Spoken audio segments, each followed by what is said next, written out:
it was a flawed movie, but a very fun movie. I saw none of that coming. I was so pleasantly surprised. We got a whole cameo, so I was stoked about that. For a sequel to this movie, for the next Captain America movie, what do you guys want to see? Do you think that Sam should take the serum? Greetings, Palaxians! Today on the Bounty Board, we have our thoughts on Captain America Brave New World. So kick up that warp drive and let's punch it.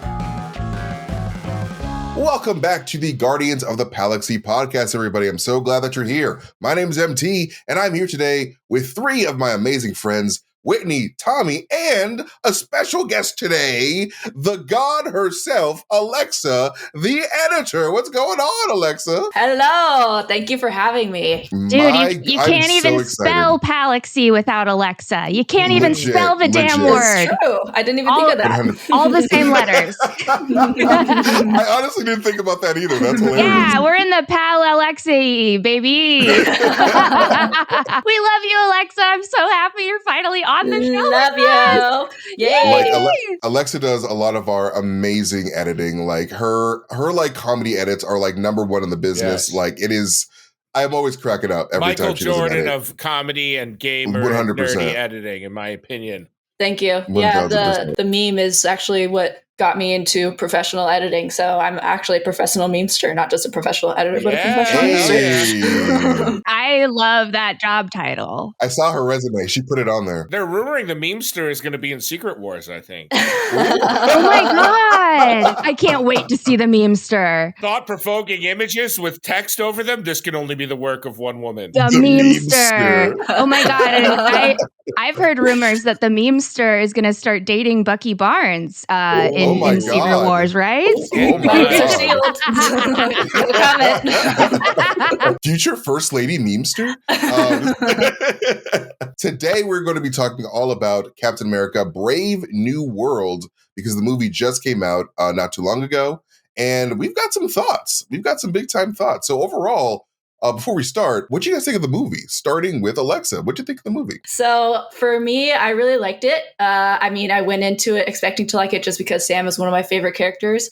I'm also kind of the type of person that when I go into a movie, how I determine if it's good or not is if I enjoyed it. So like if there's like CGI problems or like plot holes or whatever, like I don't really take that into account. It's more, did I enjoy the movie while I was watching it? And if so, then yes, it was a good movie. I absolutely enjoyed all of the fight scenes. I enjoyed the humor. I enjoyed the Bucky cameo, of course. And yeah, it was a good time. I went with my best friend, and actually her boyfriend's dad worked on the set. He was a painter, and so when he would see scenes that his dad worked on, he'd be like, yeah, my dad painted that wall. So it was kind of cool to see. Like you forget you forget how much work goes into it. Like there's so many people that go into making the movie happen. So it was kind of like a good reminder of, that these characters in this story that I've been waiting to hear for a while is, finally here, but it's also, there's a lot of work that went into it. So it's a little bit of a different kind of appreciation for me. I hope the credits said so-and-so's dad at the end. Yeah, I do too. I really hope that that's what the credits said. And it said, excellent wall painter, not AI. Real human man who is cool and a good father. Yeah, literally. Okay. All right. How about you, Whitney? I really loved Captain America. I had so much fun watching this movie.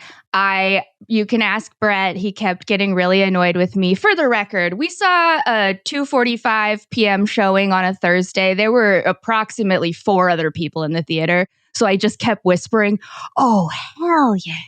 Like every 5 minutes. And Brett kept being like, be quiet. And I'm like, oh, who am I going to disturb? The 3 people 8 rows ahead of us? No, we're fine. Sorry. I know it's not polite to talk in the movie theater, but oh my God, I could not help it. It was involuntary. I just involuntarily kept being like, oh, hell yeah. Like, repeatedly. It was so fun. I really loved it. I understand and I hear like some of the criticisms that people have. Brett, my husband, did not really fuck with this Captain America. He didn't really like the movie as much as I did. I walked out of there like mascara on my face, like laughing, crying, cheering. And Brett was kind of like, it was like a lower like lower on the end of my favorite Marvel movies. So I've heard all of his criticism. I do really get it.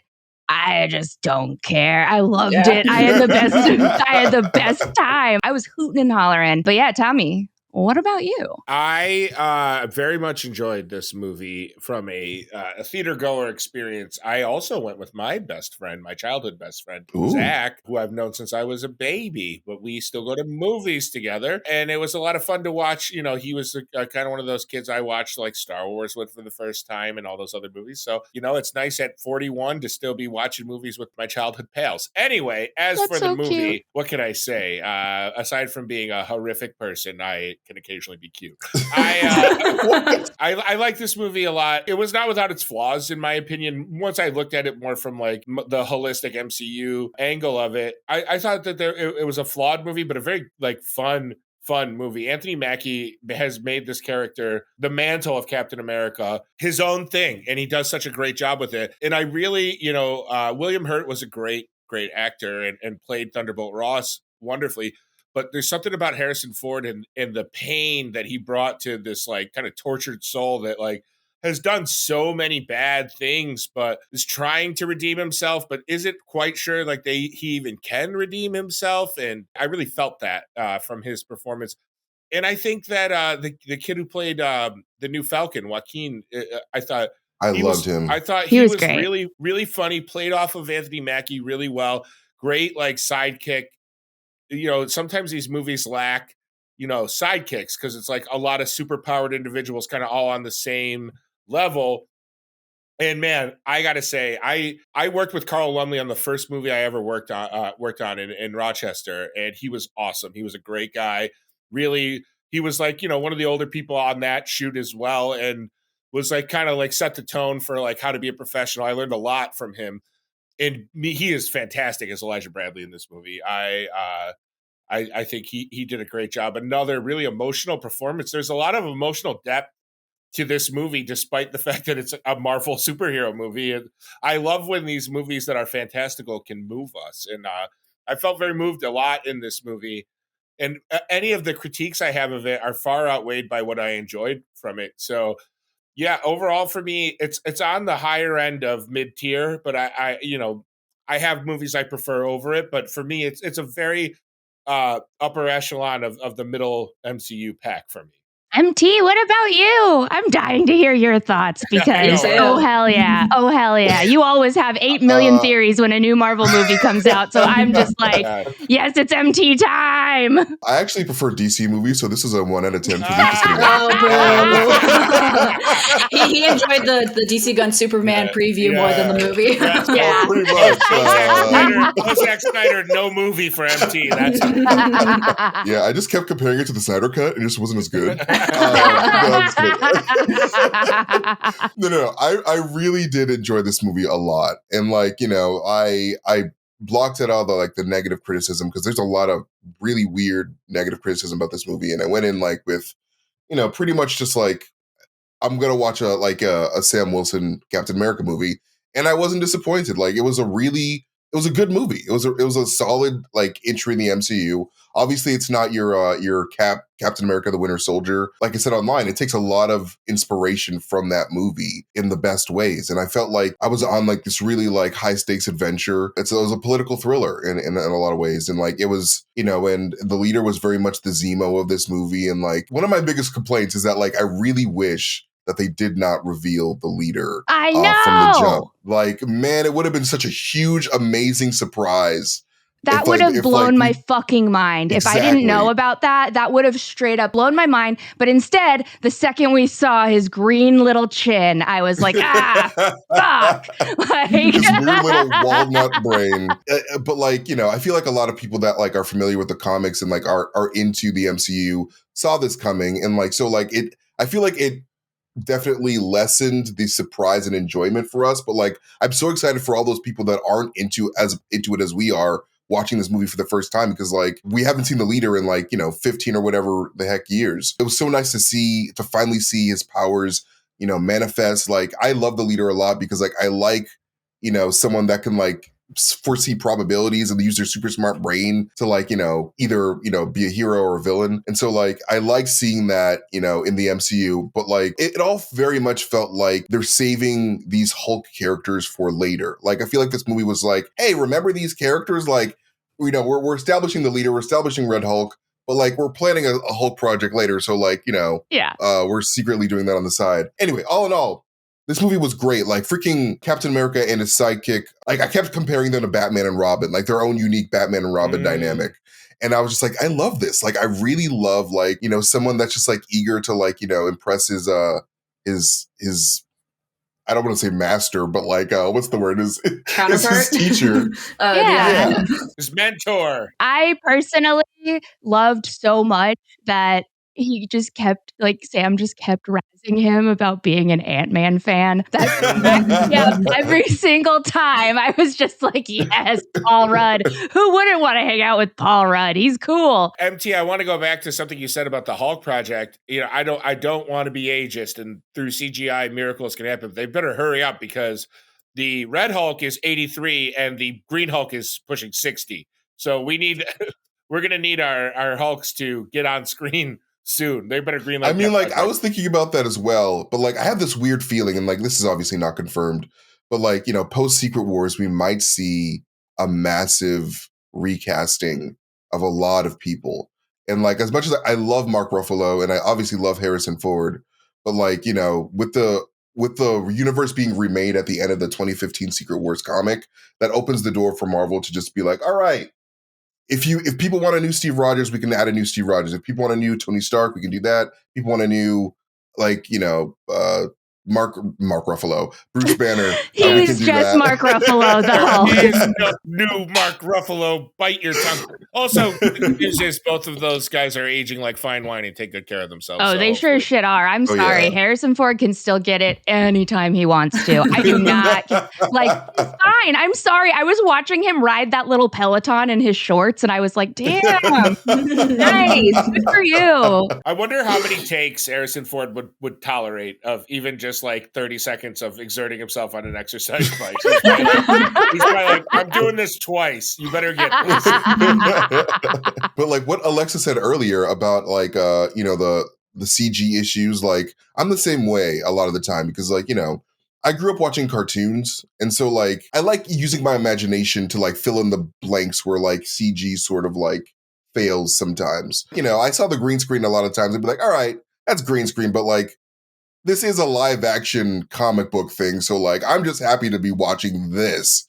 So like, obviously things can't be perfect all the time. So like there were some like, not so great CG moments, but overall, like it didn't distract my ability to enjoy this movie about this man with wings flying around and like absolutely like just tearing ass, man. Like this motherfucker is unstoppable. And like, it's just so cool to see a Captain America without the super soldier serum, like completely change the world, like pretty much as effective as Steve Rogers used to be. And so like, from that lens, I really enjoyed this movie. Like, could it have been better? Yeah. Like it's not like the most perfect Marvel movie ever, but like I thought that for what they did for a first entry in like a, potential Sam Wilson Captain America trilogy, this was great. Like I felt like it was a really solid, like it proved that Anthony Mackie and Sam Wilson deserved to be Captain America. I want to ask about, so Samuel Stearns, the leader, he overwent a glow up in the reshoots, it seems like, because it's like a digital art card of him. He doesn't have all of the like grotesqueness. He just kind of has green shade. How do we feel? Do we feel like it was a glow up or a throw up? Why not both at the same time? He definitely looked like someone, like hate fucked a bag of broccoli, and I don't like that. If Hulk fucked a bag of broccoli, that's the leader. I think it was more effective in showcasing how much of a lab rat he was for Ross. Like, if he just had a green tint to him, you might just kind of be like, he got a little Hulkified, like the Gamma got to him. This looked like a man who'd been kind of tortured and, experimented on, and to the point where his insanity, basically 10x'd by the time we got to this movie. Oh, yeah, that's a really good point. Like, it does show, like, what Ross did to him, and it makes the audience feel bad for, this this scientist who was just overly curious and like was just taken advantage of by the government, which is super, super messed up on Ross's part. But like part of me felt like the reason why they made him like this weird looking dude and like partially like his skin was like half green, half like white. Like it felt like his transformation wasn't fully complete to me. Like it felt like he was like, well, in comparison to like how he looks like in the comics anyway. So like I feel like in the future, if we do see him again, like we'll probably see him sort of like develop into like the bigger brained, less like freakishly looking leader that we know. But like, yeah, like what Tommy said is like absolutely like nail on the head. Like I really like the choice of making him like one eye's like blinded, right? Like one eye's just completely white. I'm like, holy shit, like Ross fucked this guy up like big time. Yeah, it really does help show that like Ross isn't as innocent as he plays himself out to be. And I can't believe Ross framed an innocent old man for crimes that he knew was the leader's fault. SMH. There's something rotten with that guy. I really enjoyed Harrison Ford's performance, like especially in this movie, because I just felt like he brought so much emotion to the point that you really felt like, oh yeah, no, this guy is Thunderbolt Ross. Like that's who this character is. He's just a good actor. So I felt like he was just so good at like making the perfect facial expressions to convey all of that like inner turmoil. And like something else that I found very interesting that I thought was a really cool choice was that, yeah, he kept saying that he was trying to like turn a new leaf. But then you find out that even though he's saying like, no, I really want to reform, he is still too afraid and too tied to the politics. He keeps like making these decisions that he thinks are altruistic, but he still isn't there yet, man. He's not there yet until the end when he finally has that moment of, oh, this is how I like actually change, is I stop doing those things. I stop trying to sneakily get away with it. I have to just take accountability and like own up to my mistakes. And I felt like he portrayed those emotions perfectly. I don't know. I really liked his performance in this. Oh yeah, like Harrison Ford plays a grumpy man very well. So perfectly. He's oftentimes grumpy in real life. Yeah. It's all those Star Wars fans that made him super grumpy. Just asking him who shot first, and that's why he's really hulking out. Now, let me ask you guys, do you think that Sam should take the serum? Or do you think he should stay? Do you think he should I would, bro. natty? I'd do it. I'm saying. Give me the substance. Yeah. I want the substance. Give it to me. I don't think so. I feel like they made a really big point in this movie to, underscore that Sam is just as good as Captain America without the serum. And like they very much want to like separate him from Steve Rogers. Because like he's a unique character and his own unique person. But like I would really love a scenario in Secret Wars where we see a Sam juiced up with the serum helping out, regular Sam. But like he fails because like, I don't know, he's just not as good as regular Sam. That would be great. I would love it if Sam, like regular Sam, no superhero serum Sam, super soldier serum, rather. I hope that version actually defeats aliens. Like he was saying, like, oh man, but Steve Rogers can defeat aliens and I can't. I want him to defeat the aliens and then the souped up one to not be able to and be like, haha, see, you had the heart for Captain America all along. There was a moment where I thought because of Joaquin's injuries, they were going to give him the serum to try to like help him. Yeah. Ooh, that would have been interesting. And perhaps off camera, they already have. Like I did think of like at one point during his surgery that like, because like he does have his mutated powers in the comics, if I'm not mistaken, like I think he has like bird wings in the comics, that his mutation was going to manifest because of like that traumatic injury. But like that never happened, which is, like how they found out in Highlander, the TV show, that Richie wasn't immortal when he got in that car crash. Oh my God. That was for no one. Yeah, that was for the Highlander heads out there, aka my best friend Alex. She's addicted to Highlanders. So that's the only reason I understood that reference. I have a question for you guys. So I think in the first fight at the church or whatever, I guess I was thinking like that his mortality makes him fight harder than Steve. and therefore he's not afraid to hurt people. Whereas before he was like, I can't hurt this person. Like, I'm Captain America. So I feel like something has changed in between this movie and when we saw him last. So I don't know if anybody else felt that way or. That's a really great point. A lot of those people are dead because there's no way that shield hits them that fast. I don't know how heads don't pop off in these movies. Like the people are getting, I mean, the shield like cuts through like a plane at one point. Or no, maybe that's his wing. But then it'll just hit a guy in the head and he'll just go. I know. That's comic book logic for you, baby. That's why we're here. That's the shit we love. That's honestly a really good point. Like, I really hope that they bring that up in, like, you know, their future plans for, like, whatever they're doing with Kingpin, like, and, like, outlawing super, like, enhanced people and whatever, because, like, there's a lot of collateral damage that motherfuckers like Captain America and Spider-Man and all them, like, do with their, like, their skill and their strength. Like, the amount of, like, concussions or, like, brain damage that Spider-Man himself has probably caused with his, like, super strength, it's just, like, insane. Like there's so many, like it's those causing little more details TBI than a goddamn football team. Am I right? Well, like ironically, the trailer that addressed this was the Mission Impossible one before my movie, where like whoever the bad guy in Mission Impossible 7 is going to be is like you have put the lives of millions or thousands of people at risk to save a few, and it's like that's kind of the crux of most superhero. I mean, that's kind of like what Sokovia was about, right? That's why the Sokovia Accords came about, was like, you know, Scarlet Witch accidentally hurt all those people because she was trying to save like 2 people. It's a great like logic thing in comic book movies that they have to kind of like make you forget about and then remind you selectively. Like, oh yeah, every time one of these like alien invasions happens, a lot of people die from like the concrete crumbling around them more so than like the aliens physically killing them. Seriously. I mean, that was like the Battle of New York was just like 100 9/11s at once. Right. Like I don't see how everyone in Midtown wasn't dead. Like every single person.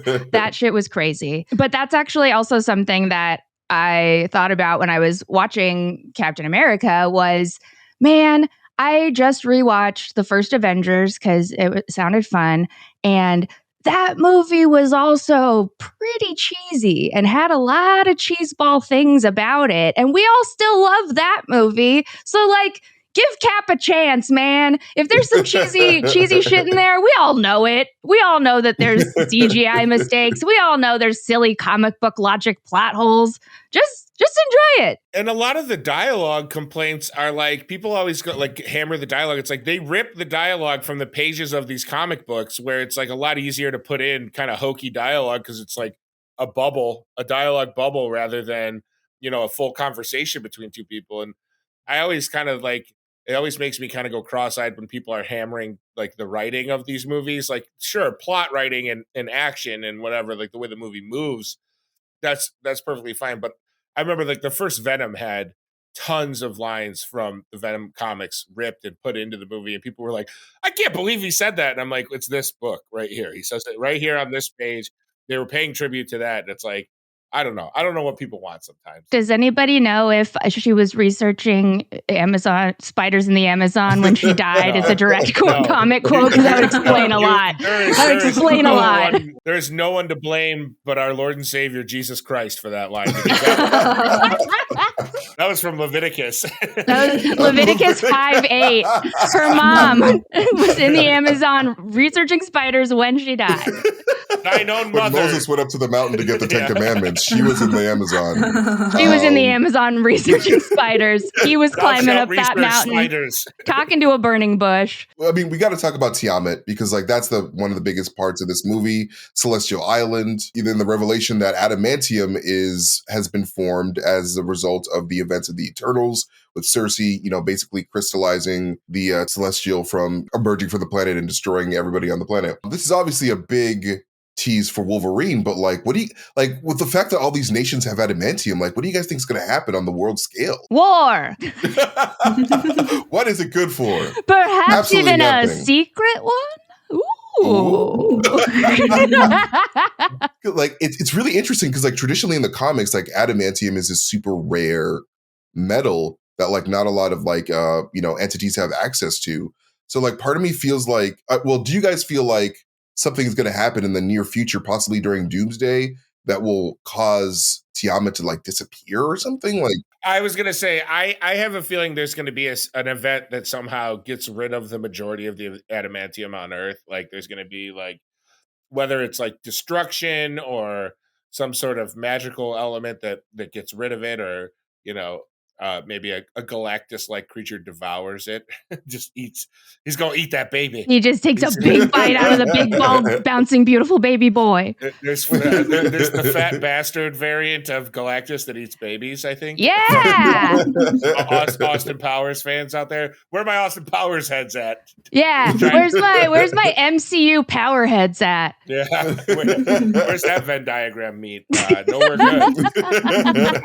But yeah, I definitely feel like something's going to happen during Doomsday. Like maybe like they'll end up using, or maybe Doctor Doom might end up using Tiamat to like reform like the entire multiverse. Who knows? But like Tiamat and Celestial Island doesn't seem long for the MCU because of like how radically game changing adamantium could be on a global scale. And like I brought this up in my ending explained for heavy spoilers.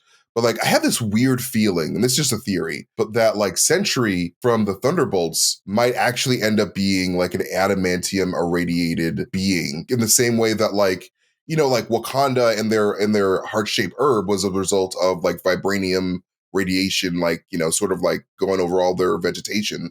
So like, I feel like in the same way, we could be seeing the scientists sort of using adamantium to make their own like indestructible super soldier that will end up being Sentry, which would be super interesting to see following this movie. Yeah, I don't know. That's just my weird theory. Because like, at the beginning of the Thunderbolts trailer, we hear, I keep calling her Elaine, Val.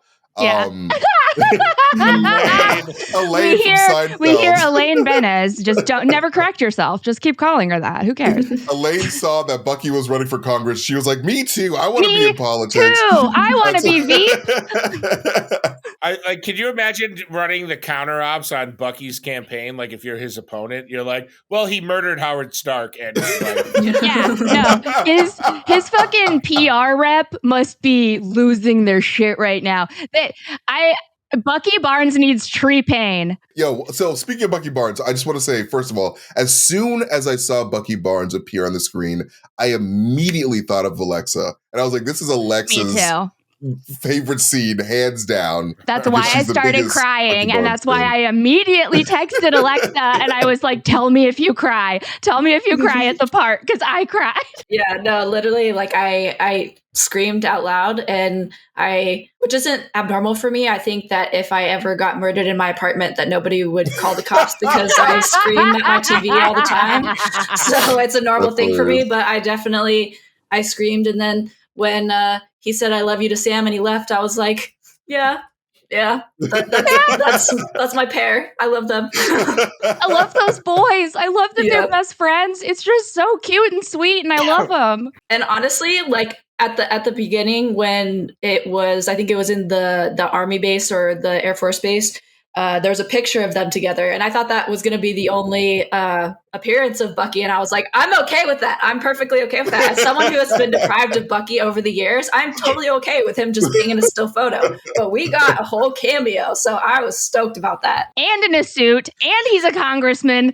And long hair. I didn't expect any of that. I'm so serious. I saw none of that coming. I was so pleasantly surprised that, like, I'm so glad I wasn't spoiled on that because it made me so happy. Yeah, same. I was going to say, I think the timeline is he's running for Congress right now, and then he wins because we see in the Thunderbolts trailer that he's wearing the lapel pin that members of the Congress wear. So obviously he wins his election, but then becomes the leader of the Thunderbolts. I was thinking about that too, like, but I didn't want to derail the conversation, but I was thinking about that. Was he like, okay, like this Congress thing and bureaucracy and the process is all taking too long, I'm just going to go take care of it myself. Yeah. I don't really Hang on, guys. Road trip real quick. I'll be back to Congress later. Can I take a little vacation from Congress to go kill people? Again?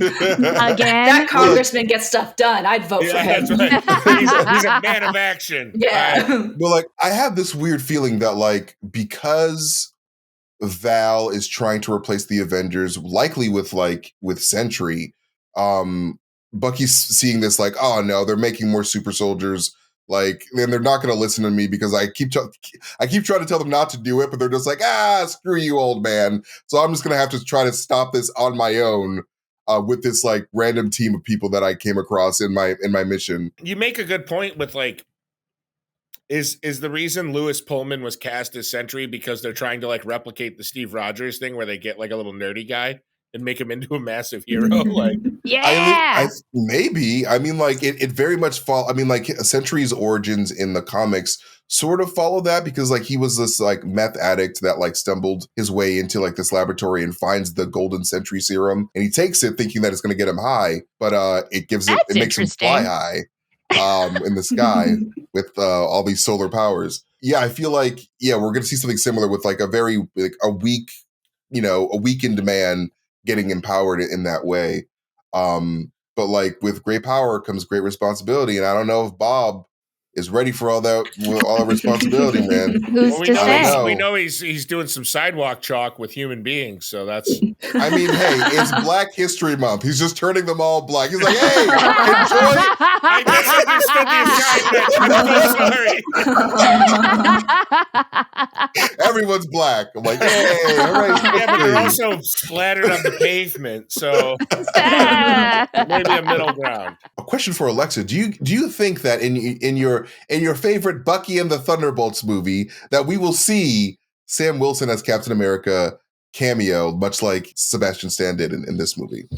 I hope so, but I feel like it's not going to be pertinent to the plot. I feel like it's just going to be like he shows up for the sake of showing up. I do think that at the end of the movie that it was setting up Young Avengers with Sam talking about, like Ross wanted me to get together the Avengers and kind of implying that Joaquin would be one of the Avengers and he would be, I think, part of the Young Avengers. So maybe something to do with that, just because this is the Thunderbolts are kind of a ragtag group. I don't know. It's hard to say, but I'm not really as well versed on the comics as you guys. So I am just going based off of what I know about the characters from the movie and how I get my hopes too high that he will show up. So I'm setting my expectations low. Yeah.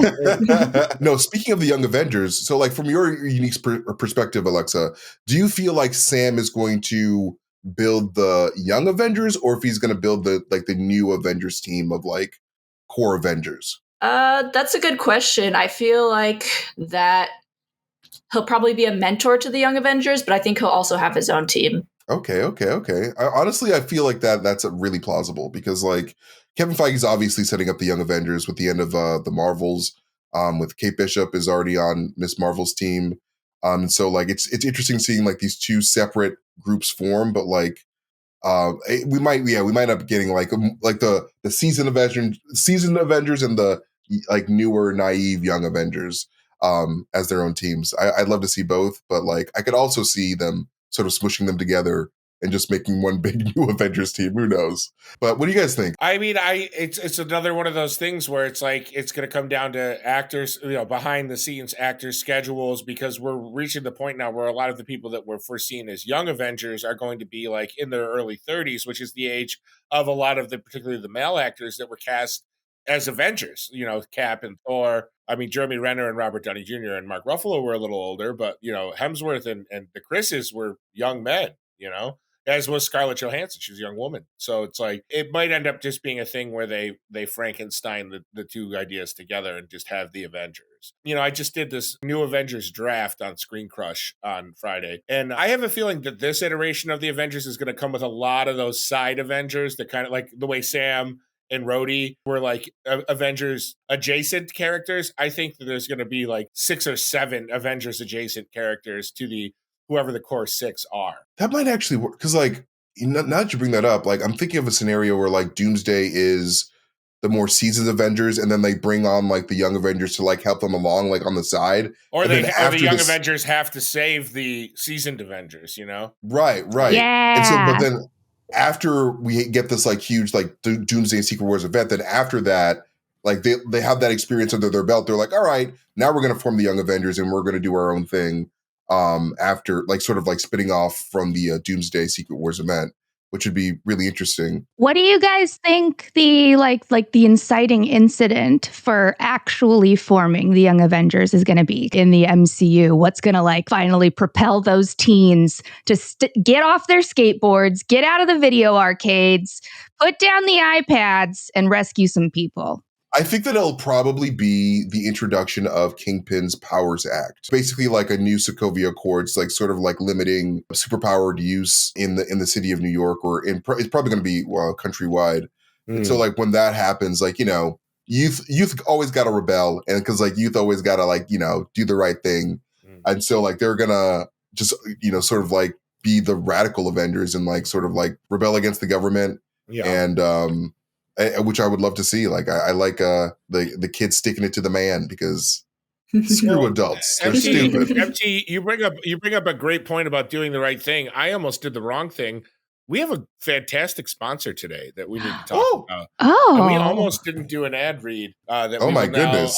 Gone are the days of our paid sponsorships, and back are the days of our making up sponsors, pulling them out of our ass. Today's Palaxy is brought to you by fake library cards. Hey, shh.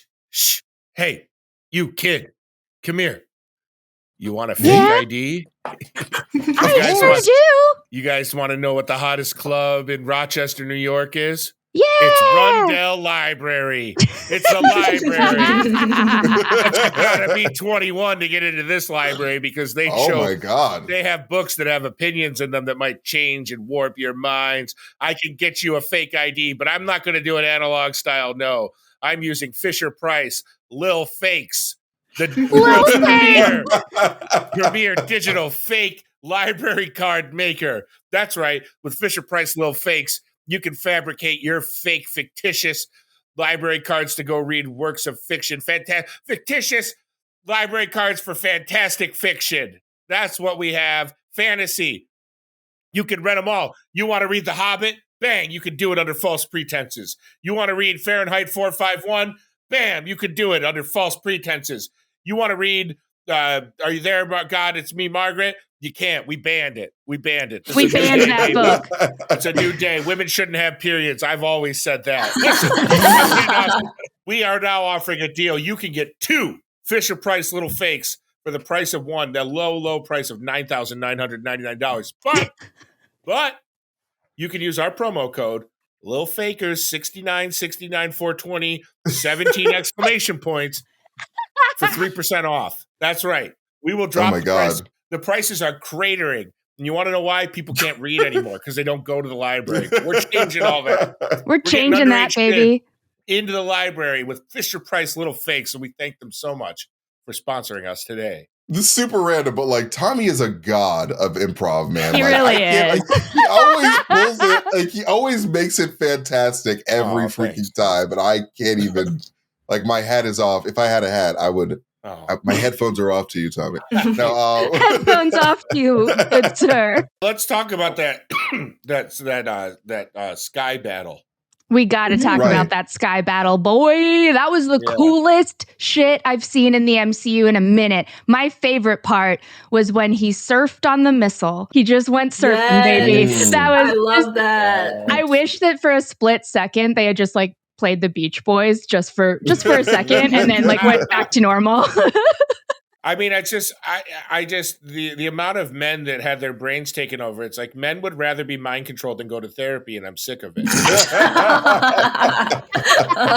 Something that I thought was really interesting about that air battle, it very much reminded me of that story, and please don't quote me on this because I'm sure that I'm getting dates wrong and stuff because I don't remember exactly when it happened, but there was an instance in the past where I guess the United States somehow accidentally activated the nuke launch, and it wasn't real. The US was not trying to nuke anybody, and Russia saw it and they started preparing the nukes to nuke us back. And then there was one guy on the Russian team who was wait a sec, let's make sure that this wasn't an error or an accident. And because he checked and the Americans were whoa, no, holy shit, dude, no, we are not nuking you. Please call them off. Because of that, like both countries were saved from a nuclear war. And I thought that it was so interesting that that air battle scene was the version of that happening if the other guy didn't believe us that it was an accident, that it was a mistake. And so I thought that that was so fucking cool and so interesting, because I do think that, honestly, like, that one Russian dude who saved everything, great dude.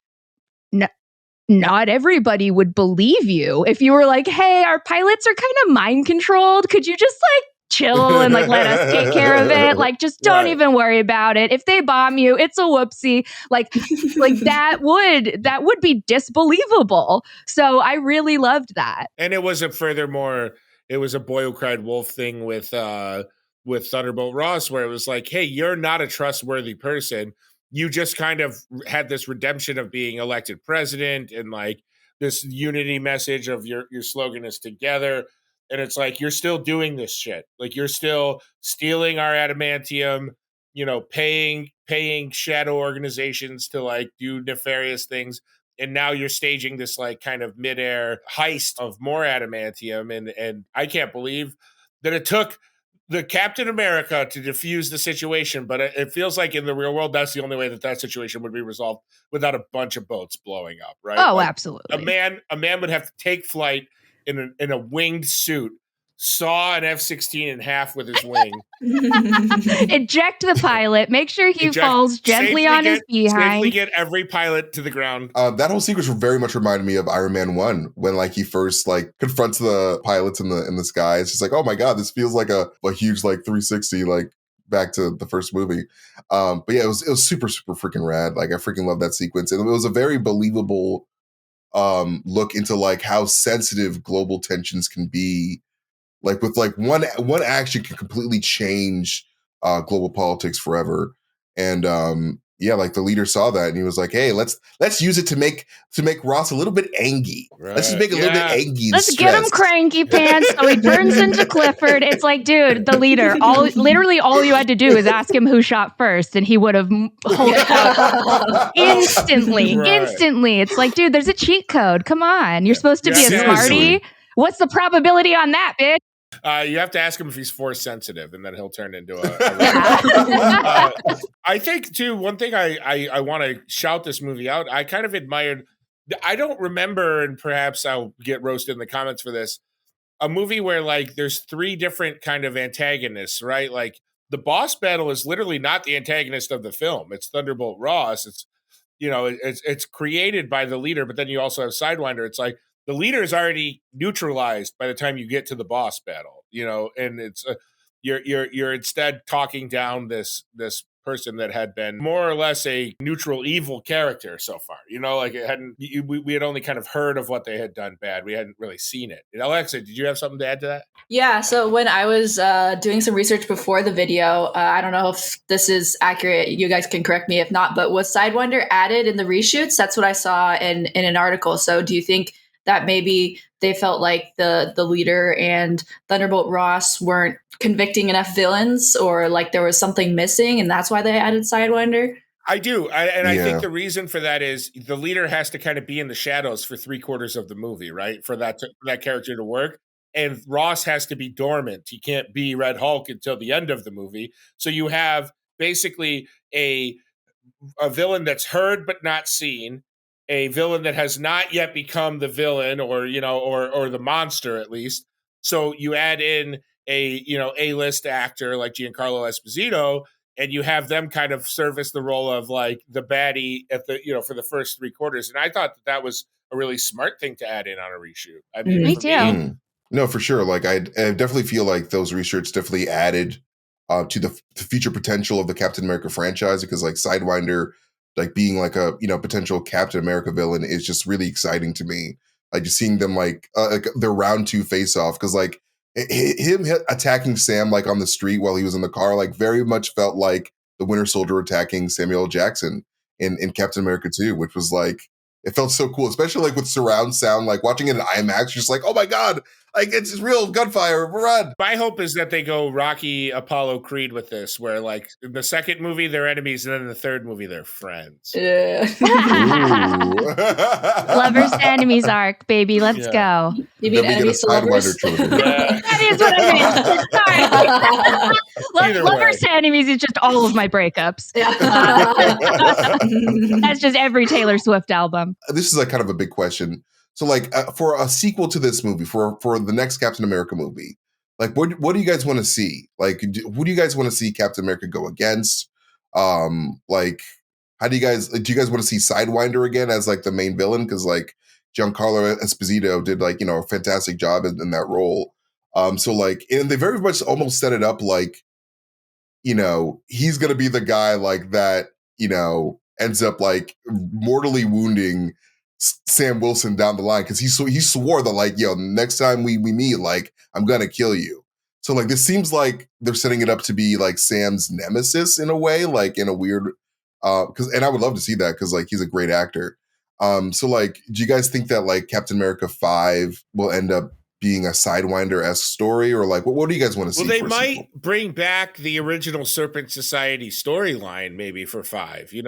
There's Seth Rollins from WWE famously filmed a role as one of the members of the Serpent Society, and there's like all this footage of him, and he's in a much more like a cultish outfit. Like the Serpent Society was kind of like very grounded in this. It was basically just like it was basically just like terrorists, like a crime syndicate.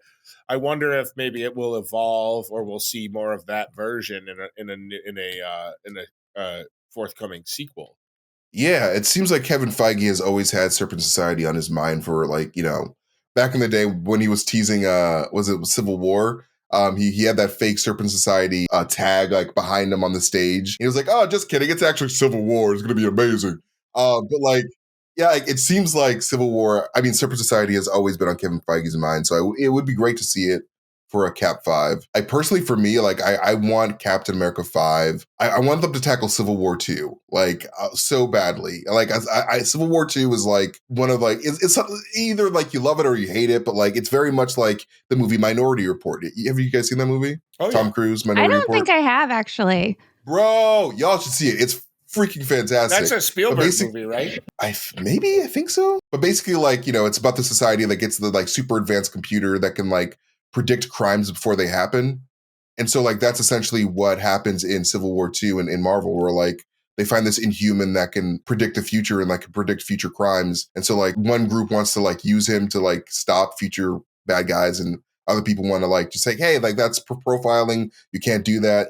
Let's just wait for the crimes to happen first. And like it's this huge conflict. So like I would love for either like the leader to have made like made a new Operation Insight, a Project Insight from Captain America 2 that like uses technology to see the future.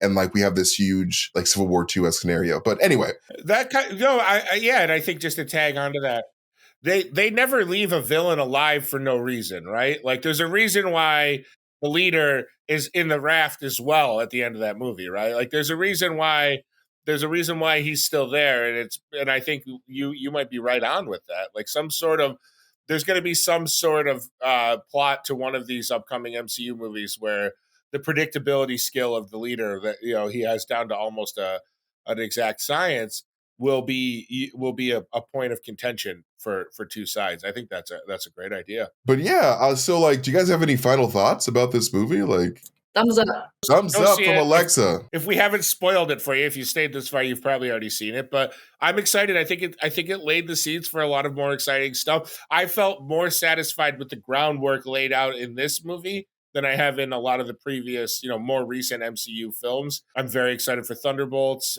especially after Bucky's cameo in this movie. I think this is a totally worthy addition to the Captain America franchise or sub-franchise, and I tip my cap again to Anthony Mackie for taking a role made iconic by another actor, the mantle rather of Captain America, and making it his own and making it iconic in his own way. Great job, Anthony Mackie, person I don't know in real life. Like, soon Anthony Mackie will be in more Captain America movies than Steve Rogers, which is kind of wild. That is kind of wild to think about. He was in Cap 2, Cap 3, Cap 4, Cap 5, and 6. Like, it's going to be crazy. Yeah.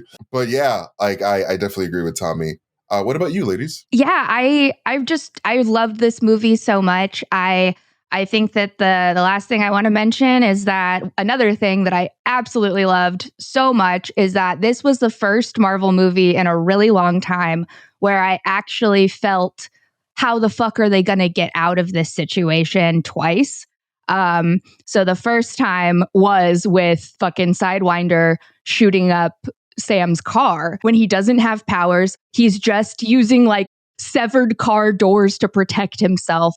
I was totally like, holy shit, this guy's gonna fucking kill him. Like, I was legit scared. And I know, obviously, logically, I know there's still like an hour left of this movie, Whitney. Of course, he's not gonna die. But I was also like, how is he going to do this? Because he doesn't have those super soldier powers. And then the second time was obviously when he was fighting the Hulk, because like the Hulk can just fucking kill you so easily. Like, do you remember what he did to Loki in like the first Avengers movie where like the Hulk literally just goes, bam, bam, bam, bam, bam, bam, puny god. And like, I was like, fucking hell, like Harrison Ford is so big. What, he could just step on him. He could just grab him in his fingies and go, meh, and he'd be dead. He'd be dead and gone and done. So I was just like, oh, holy shit. Like, I was totally on the edge of my seat. It felt the same to me pretty much as the moment in like the first Avengers movie. Sorry, I keep bringing it up, but I just rewatched it the other day because it's good. The moment in that movie for me is always when the Avengers are getting their asses handed to them by Loki, and then the fucking Chitauri show up. Ah! That spiked my anxiety levels when I watched it the other day, and it has been doing that to me since like 2000 and whatever when it came out. Like, it still makes me go every single time. And I loved that this movie had two of those moments in it, because like I didn't really feel that in like Deadpool and Wolverine, for example. Both of those guys are immortal. I knew that they were going to be fine, you know, like or like even you know, in No Way Home, I knew that the Spider-Men would be okay. Like stuff like that. I like it. I like it when there's a Marvel movie that exists, but I like it 100 times more when it actually makes me feel how high the stakes are. And this movie did that flawlessly. So I give it some thumbs up. I think that I would rate it like an 8.8 out of 10. I really, really liked this movie. No, for sure. I would give it an 8 out of 10 myself, for sure. And also, like, to your point, Whitney, I think in the comics, Sam and Joaquin Torres actually have a secret protocol that if Sam Wilson dies, a Weekend at Bernie scenario kicks in, where Joaquin has to like use his dead body to fight as Sam. Like, yes, I forgot about the Weekend at Bernie's Accords in the MCU. Initiate Bernie protocol. Initiate Bernie protocol. Bernie Sanders. We have to bring back Captain America. He's not dead. Captain America will live forever. The Bernie protocol just puts little knitted mittens on your hands and makes you go like that. Oh my god! But yeah, no, it was so fun talking about this movie with you guys. Like, I've been dying to hear your opinions ever since I saw it the other day. Same. I thought about you guys the whole time I was watching it. Honestly, especially Alexa, because as soon as Bucky showed up, I was like, "Oh, fucking go! Yes!" Alexa's Bucky's wife, confirmed. But yeah, like I love you guys so much. Thank you everybody for watching this video and for watching Captain America: Brave New World. Like, that movie, please go support it if you haven't seen it. I mean, we just spoiled it for you, so like, I guess just watch it anyway if you spoiled it for you. But yeah, you guys have all been amazing, and we'll catch you guys later on the Guardians of the Galaxy podcast. And again, special thanks to Alexa for joining us. Amazing queen of a woman. And thank you for everything that you do for the Palaxy in general, Alexa, because like there would be no Palaxy without your amazing work. So thank you very much. Of course. Thanks for having me on. Of course. We love you. Love you guys so much. We'll catch you guys later. Bye. Bye. Bye.